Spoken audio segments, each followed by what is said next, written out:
right, here we are. Lovely to see you, Angie. How's everything going today? Great to see you too. Yeah, we've been trying to do this for a while. We almost did a podcast a while ago, but it didn't quite happen. So we're now here. We go back quite a few years. We've taught together around psychedelics and therapeutic ways of using psychedelics. So we've got loads to talk about.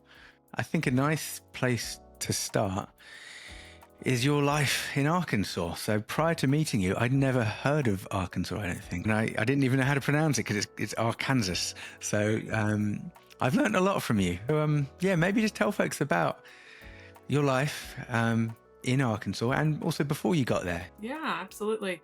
So I currently live in Northwest Arkansas, so it's sort of right in the middle of the country. It's a nice little college town, but also I'm not from here, and I've also spent time in the Bay Area and other places around the country. But moving here, I've been interested in psychedelics way back, and when I first moved here, I couldn't find any kind of transpersonal or psychedelic community as a therapist, and so a lot of my time here has really been spent sort of trying to find the others, trying to build that kind of community. And I'll update you as we go on some of how that's going. But, it's been an interesting challenge. I'm also a parent, and raising kids here is really nice. It's a nice sort of pace of life here, different than some of the cities I've lived in. But it does come with some unique challenges sort of here. So.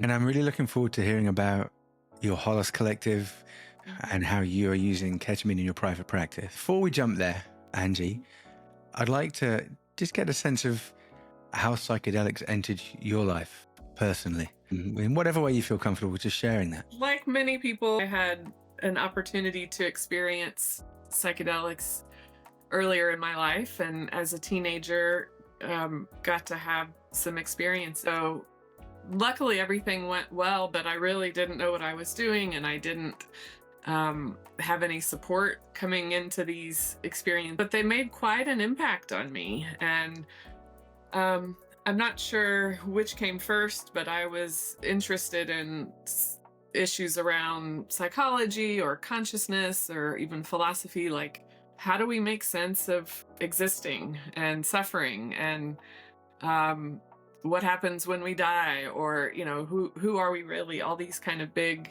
questions have always been of interest to me, and so psychedelics can sort of help stimulate some of those thought processes. And so it led me to study both psychology and philosophy in college. And then somewhere along the way, I also had some challenges with my mental health, specifically around mainly depression. And in college, I discovered, I seem to have a mood lift or a break in my depression after I do psychedelics. So, that's interesting.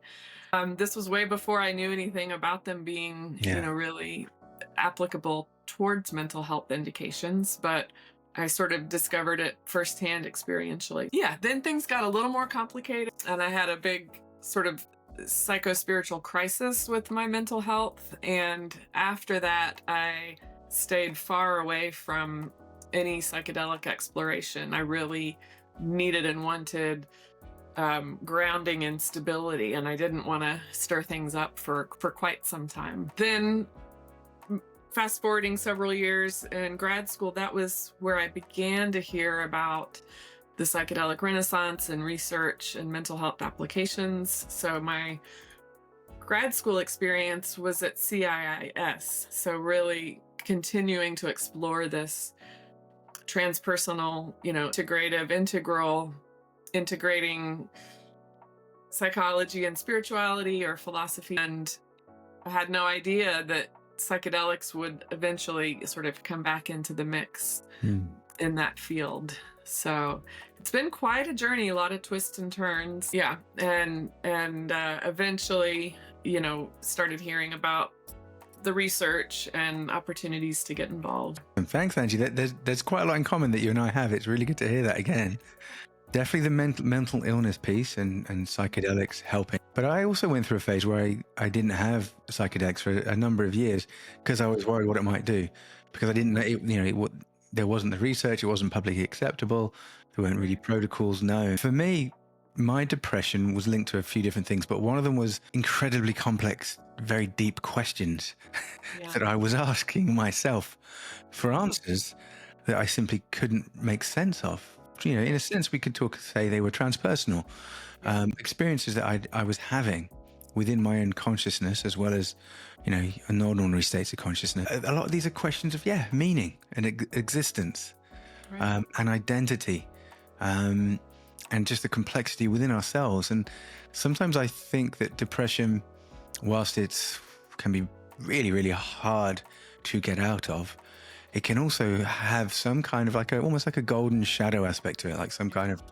beauty or exquisite kind of sensitivity around what it's coaching us to do, even if it's just to slow down and listen a bit more, or to try new things, or just to love ourselves a bit, or be easier on ourselves, So I don't know for you, with your kind of journey with depression, looking back or even more contemporary, what has depression given to you, or how have you engaged with depression so you've been able to really, achieve what you've done in life? Yeah, we're digging in. So that's a great and very complex question. I'll just elaborate a little bit. What is depression? Is it brain chemistry? Is it genetic? Is it psychodynamic? Is it existential? I think it can be all of those things and more. And for me, when I was little, I had a very, very, very close best friend growing up, and she was killed in an accident. So it was sudden and abrupt, and also it's complicated. Our families were very close. So all of the adults in my life were also grieving and impacted by her death. And so I had to have some of these hard questions. What happens when you die? Where did she go? When am I going to die? Will I get to see her again in some afterlife? And, all these things. And also kind of nobody there to really support me in sifting through that. So a lot of my depression I really associate with undigested grief and and it led me to lots of therapy.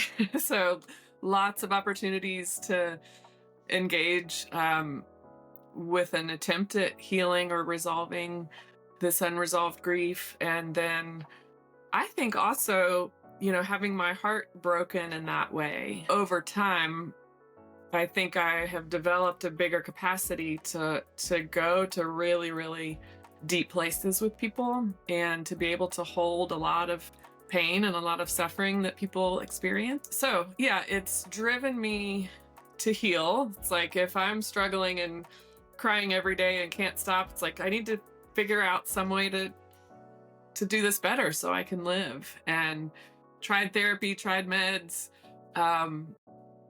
tried all kinds of things, and have kept going to keep trying to find what works for me so I can live my life. And yeah, I think it really sort of expanded my capacity in some ways eventually. It's taken a while to come through the other side. So, and then there's other layers. I think, looking at my family history, I don't have a super strong pattern of a lot of mental illness in the family, or do I? And if we look several generations back, there was a suicide, and the suicide was always sort of talked about in the context of the time. Well, that was the Great Depression. A lot of people killed themselves then. Or, what was that like for that family member of mine who went through that, and then how that impacted the next generation and the next generation, and then me.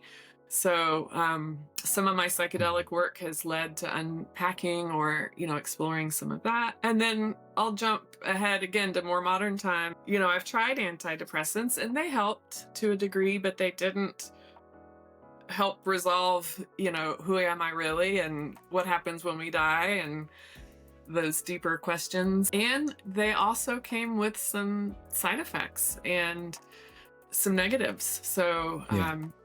they helped to a degree, but also at some point became sort of intolerable for me. So looking for what else might help, and what are we really doing when we are treating mental illness. I just think it's so much more complex than just looking at what's going on in the chemistry. That was amazing, Angie. Loads there that's really powerful. I particularly connect around the broken heart, kind of being a wounded healer. In the sense, it's really almost like essential, like a job requisite for us as therapists and healers to have heartbreak, to experience that, to have had kind of, our own kind of dark moments of our own soul. It helps with compassion, I think. Yeah. And it helps us to understand the complexity and fragility of life. The same person can one day be on top of the world, and another day, they might be feeling different. They may well be a different person. I remember once I went to I'm quite a lively bloke. I like parties and dancing and having quite a fun chap.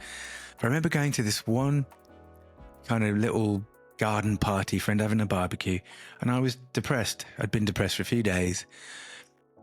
And I just remember seeing all of my friends there and just not feeling anything, just being like anhedonic, and just still giving them hugs, saying hey, and not having much to say, just kind of lurking in the background. And I couldn't say, oh, I'm depressed. I'm good to be here. I'm just depressed today. I couldn't say that. So I was just lurking. And there's something, I think, beautiful at just being able to own depression. I think that is part of the healing process, is being able to say, oh, I'm depressed. And sometimes it takes me a few days, or even once or twice, it's taking me like a week or two to realize, oh, bloody hell, I'm depressed. That's why my mind is just so stuck in this space that I want to get out of. But so it just helps to normalize it a wee bit. So I really appreciate you sharing that. There's a piece you shared as well, Angie, around, I guess, ancestors and our lineage. And there's an unburdening of what we inherit. It may well be like some of that is our job to do, and our kids have their jobs to do, and there's a part of it as well that's somatic as well.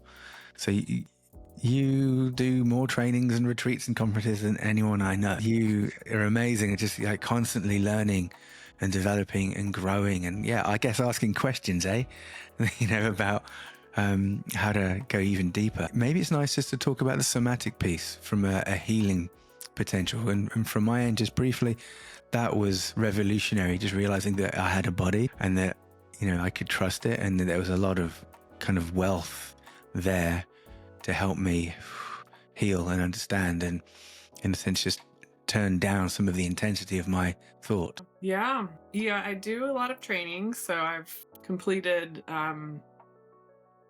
the full somatic experiencing training. It's a 3-year or 3-part training, and sort of like you, there was a time where I was like, what? I have a body? And oh, sorry, I just had a window pop up. Let's see. Give me just a second here. Yeah, no worries. We'll edit this out. It's telling me my system has run out of application memory. Let me shut everything down. Besides this.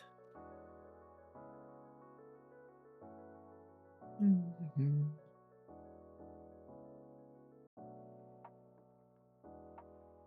Other things open. Sorry. And no worries. I hope this solves it and this doesn't keep happening here. Yeah, I'm not getting any warning on my end, so I don't know if it's genuine or not on your end, but thanks for doing that, just in case. Okay, hopefully that's it. Are an important part of really looking at a full picture. We're not just our minds, we're not just our brains. I've talked a lot so far about the overlap of psychology and spirituality, but I think we also have another whole segment, and that's the body. We live in this body. Our consciousness lives in this body, and it's easy to be disconnected from that for a lot of us. So I think especially, with complex trauma, we can have patterns of dissociation, like I'd rather not live here in this body. And so learning to be in our bodies and learning all the wisdom and data and information we can get from learning to track what's in our bodies, what's in our nervous system.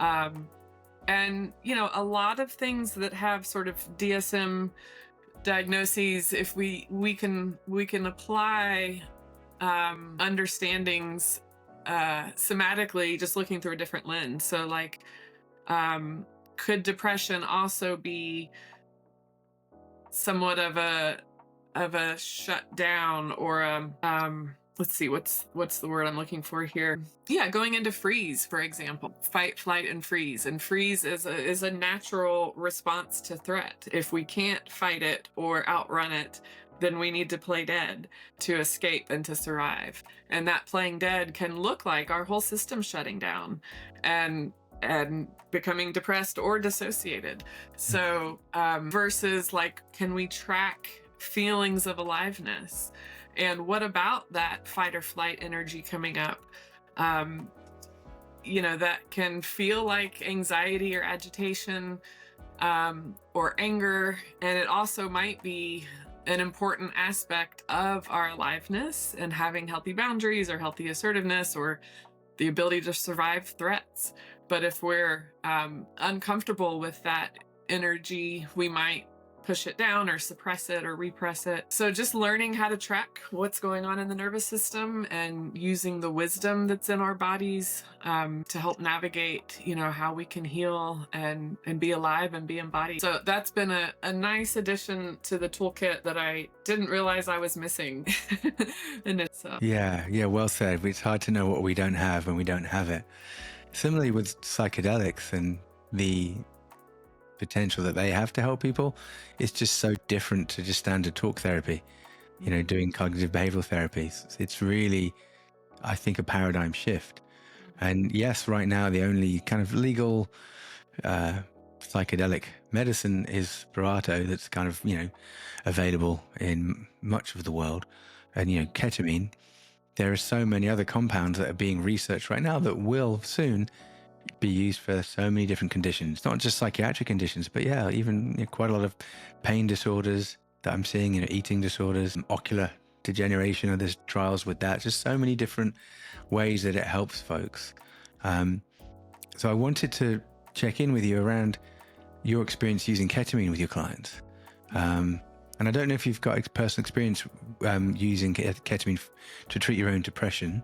But yeah, just love to hear, because that is right now the only legal psychedelic that we can offer our clients. What's that been like for you, and having that kind of added onto your toolkit? Yeah, ketamine has been a wonderful tool in my practice. And it's, I first heard about it after I was interested in other psychedelics. And the way I first heard about it was, while you're waiting for MDMA to get approved, you might want to learn about ketamine. It's legal, it's available, and it's a wonderful tool.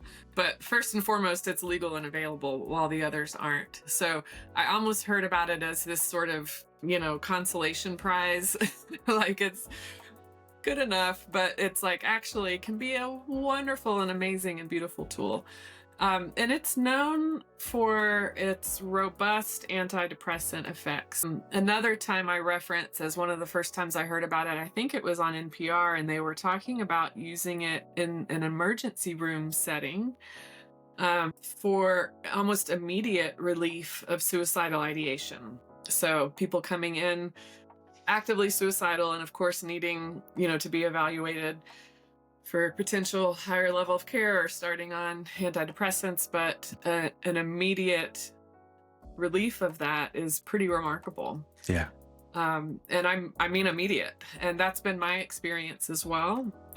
Especially with suicidal ideation, it can relieve it within hours, if not less. And so that's so different than starting an SSRI. It takes a good 2 weeks, before you really reach the therapeutic benefit. And that 2 weeks can be really risky for someone who's actively suicidal. So, but I use it mainly just as an adjunct to psychotherapy. So there's lots of different ways to use ketamine and different routes of administration. And it's FDA approved as an anesthetic, but used off label for mental health indication. And some FDA approval, yes, with Spravato, that's been approved to treat for treatment resistant depression. I think it's also versatile. It can be useful not just for depression, but I've seen it work really well with PTSD and OCD and PMDD and just all kinds of things. But as a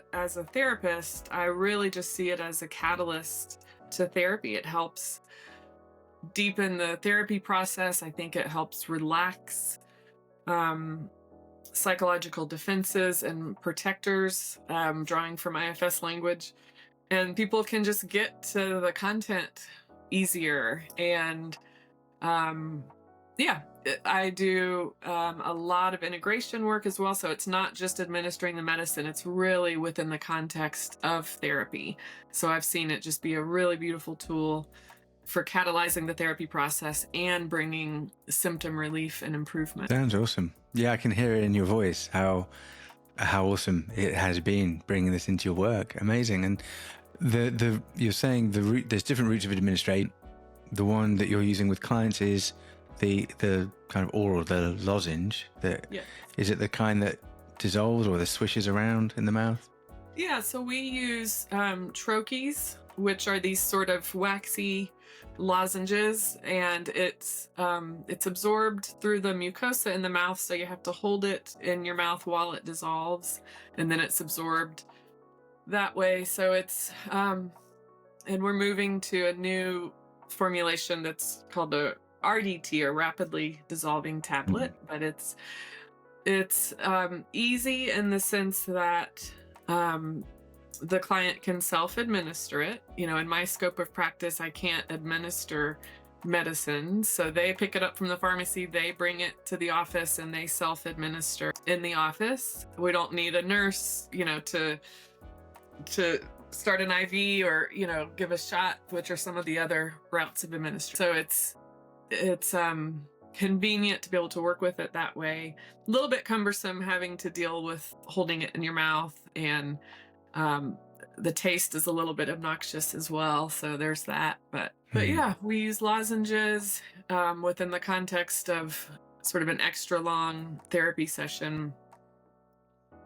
And we have some flexibility with dosing. So you can use low, medium, high doses with different effects and different outcomes from the medicine. And then we do a lot of integration work with the content that came up. So That's great. And the way that you're using it, it sounds kind of psycholytic.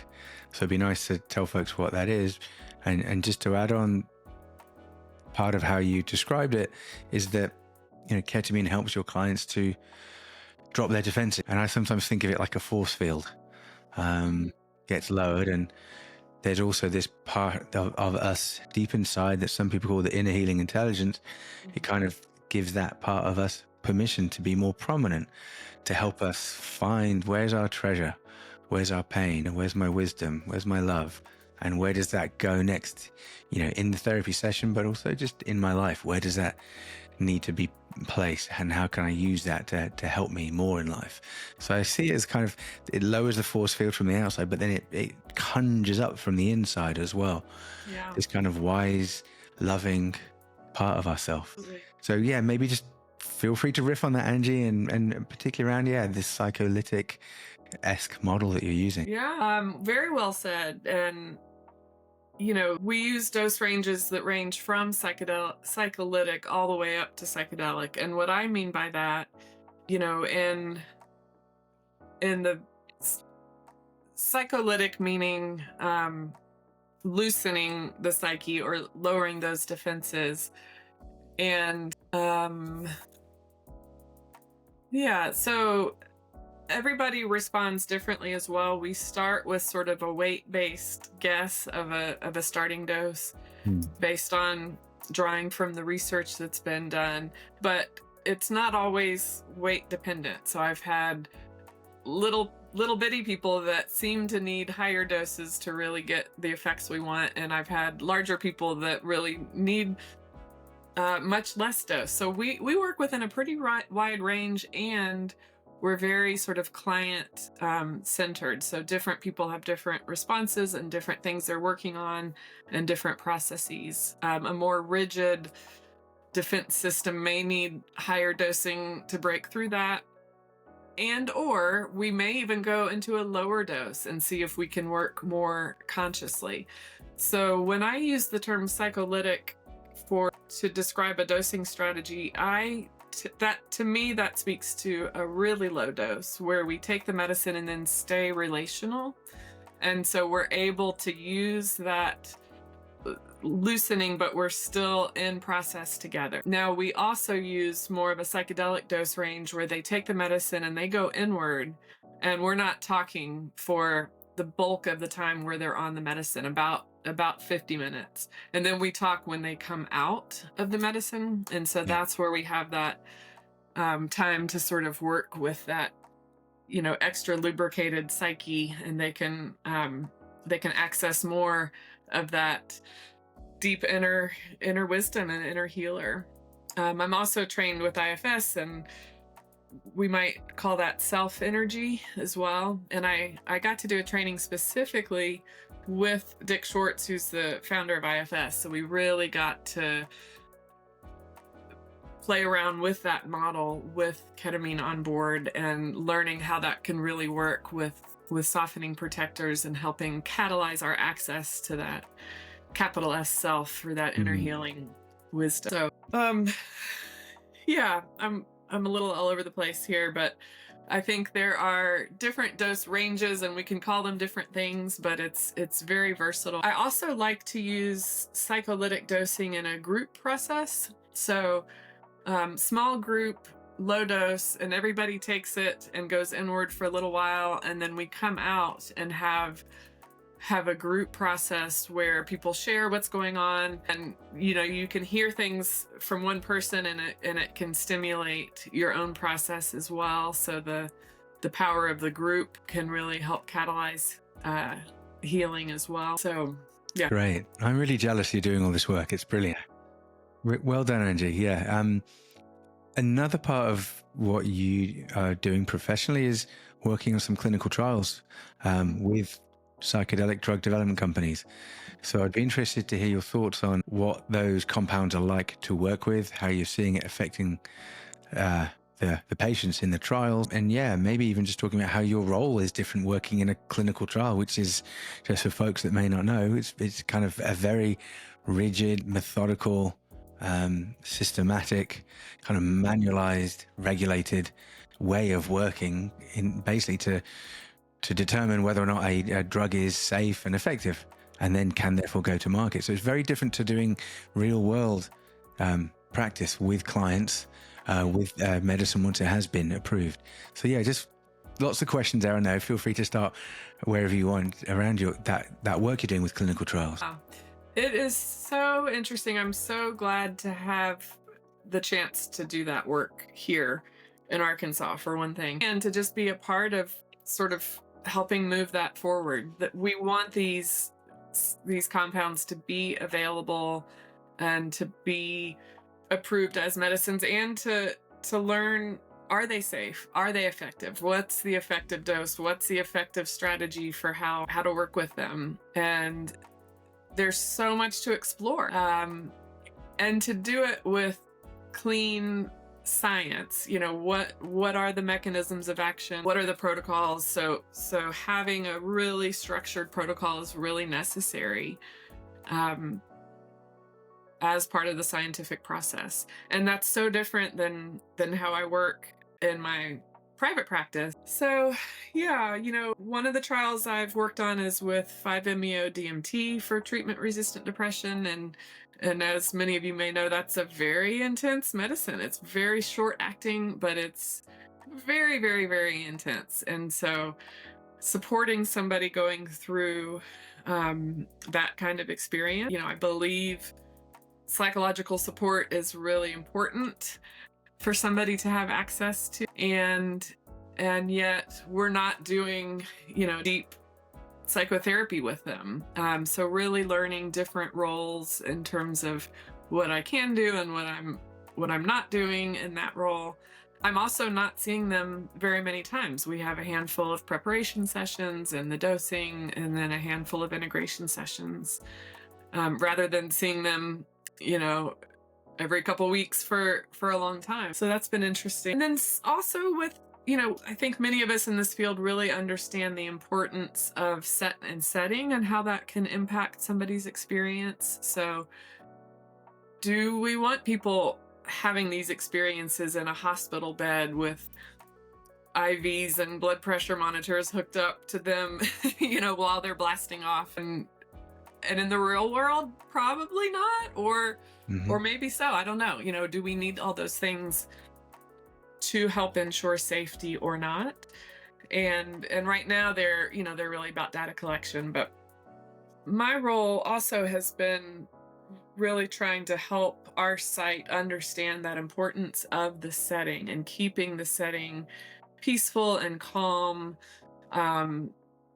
so that the person doesn't have their experience disrupted. We had a loud noise. There was somebody on the roof, like fixing an air conditioner or something. You could hear these feet stomping. Luckily, that wasn't right in our dosing. We noticed that earlier before the dosing happened, so we were able to say, "Hey, don't be doing that this next couple of hours." But yeah, exploring doing this work in a trial setting has been interesting and challenging in some ways. I'm excited to see these compounds being explored for potential healing and medicine.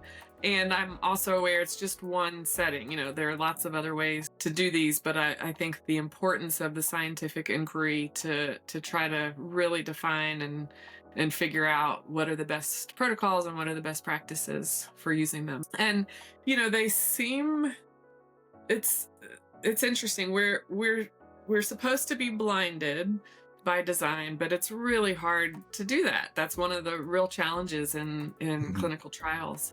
So that's where both of the clinician and the patient don't know whether they're taking the active drug or the placebo, yeah? Exactly. Yeah. So none of us officially know. And yet it seems fairly evident when someone's gotten it versus when they haven't. So that's been an interesting dilemma. I forgot where I was going with that, but so we're not supposed to know, but it seems experience an actual drug experience, not the placebo. They do seem to have some antidepressant benefit. But then what, and how durable is that? Or, what are the measures to say, hey, was this helpful for your depression or not?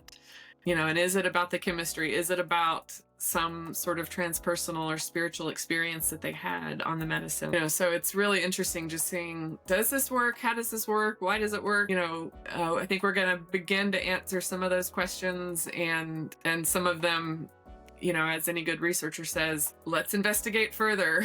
So it's been really interesting seeing the people go through and then how they respond afterwards. Yeah, it's really cutting edge what you're doing.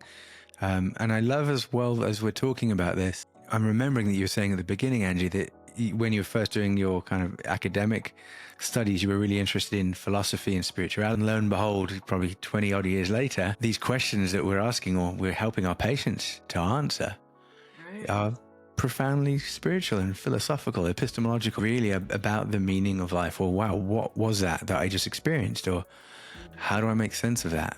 I don't know how to interpret that, or what do I do with that now in my life? And it's different skills that we need competence in as practitioners to be able to do this.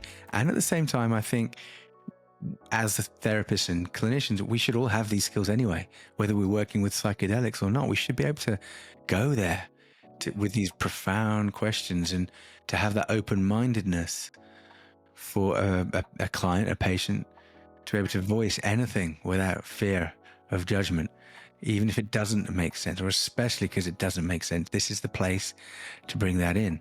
Right. Absolutely. Yeah. I mean, to put it bluntly, we're all going to die. And none of us, nobody knows exactly what happens then. We may have belief systems or religious traditions that have ways to help us make sense of that, but it's generally an existential question or a spiritual question. So yeah, having some comfort or some competency in being able to help a client navigate those kinds of big existential questions, I think is a core competency for all of us.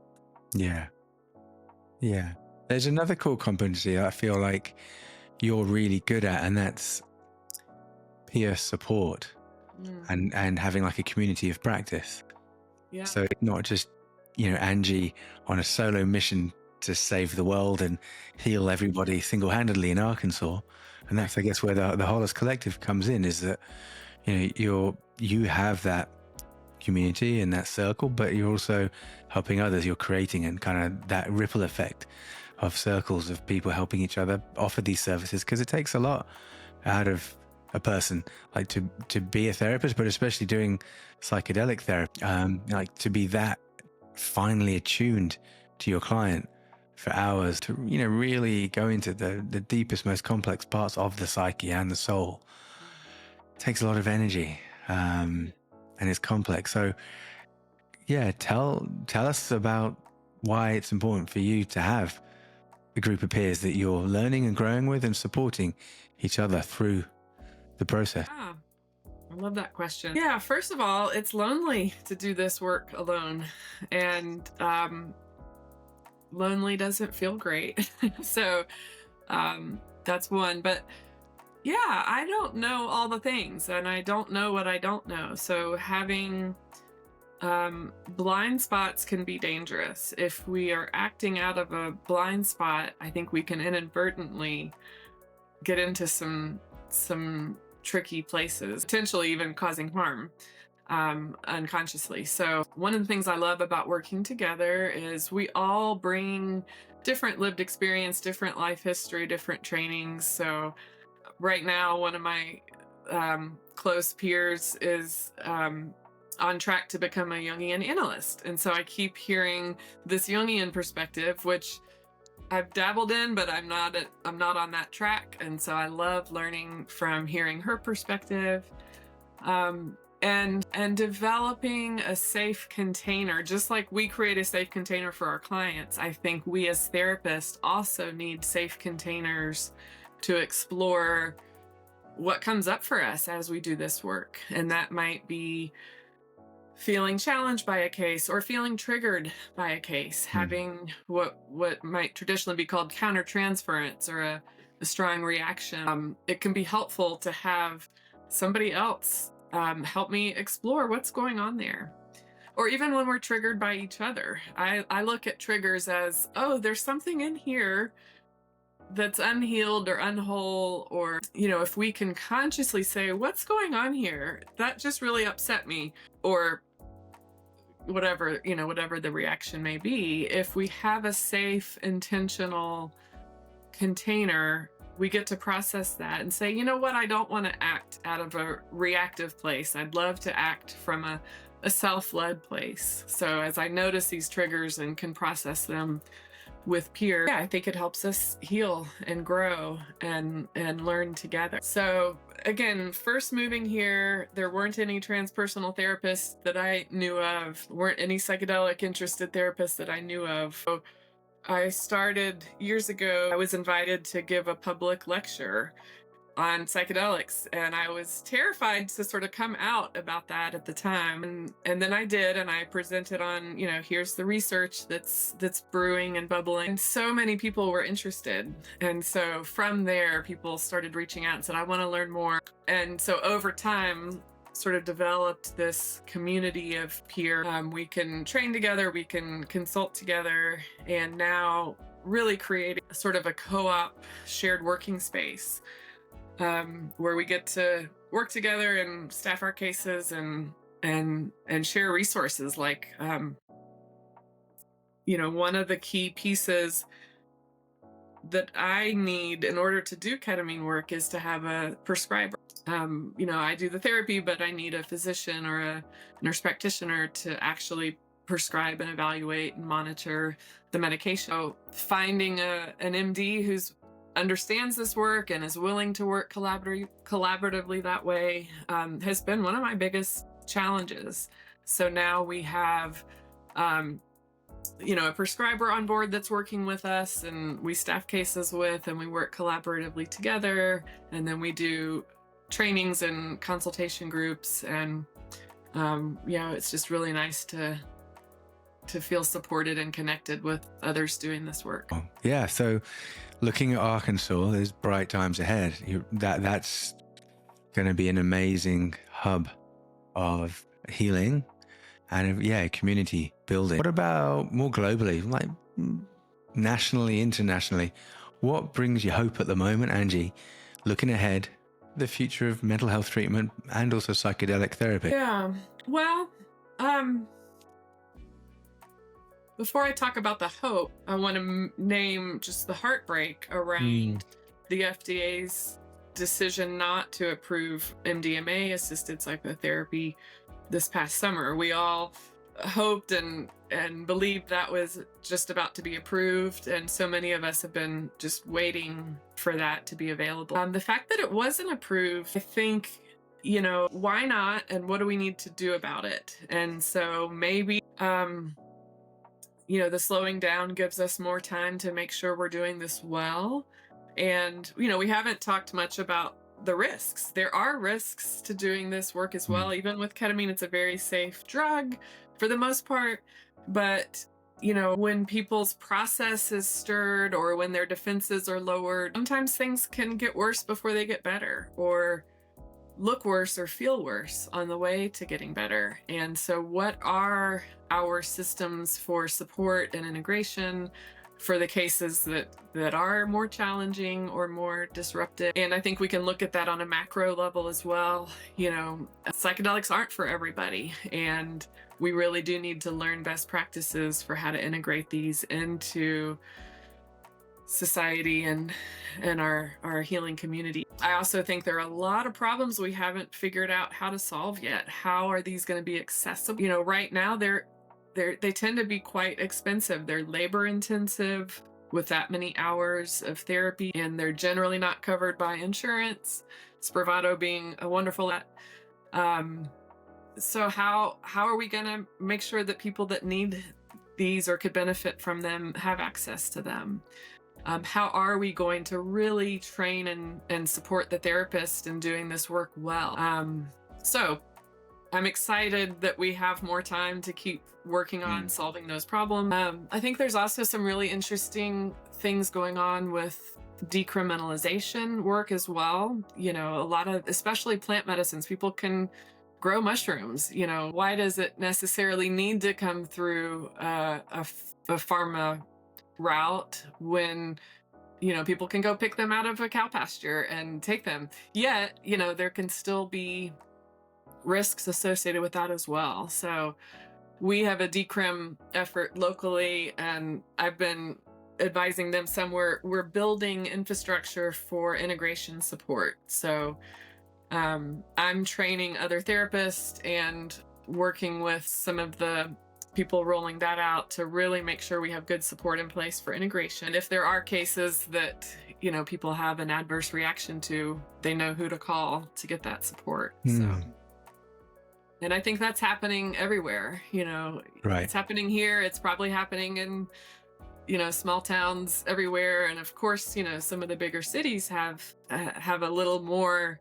They're a little further along in some of these, but I think that the delay in the FDA approval has bought us some time to keep trying to work on how to really do this well and have it be able to be integrated. So. Yeah, I love that, because there's a parallel process at play. individual psychedelics help us to ask big, tough questions and to feel into the answers, but then on a meta level, collectively as well, trying to get these, paradigm shifting medicines and protocols approved and then operationalized for millions of people. That brings up some really huge questions about risks, about training, about mentorship, about just our kind of cultural assumptions as well. So it's great for just, in a sense, disrupting the status quo, which helps us to create something new and better. Well, thank you, Angie, for everything that you've done so far in life, and I love working with you, and I'm really grateful that you're such a pioneer in Arkansas and far beyond. So just many thanks for all your hard work. Thank you, David. Thanks again for watching, and thanks to our sponsor, Marpa Minds, a network of next-generation mental health clinics offering Spravato and ketamine treatment for depression. Go to marpaminds.com for more information. Okay, I'm David Rabkin. Thanks so much for showing up. Until the next time, bye-bye.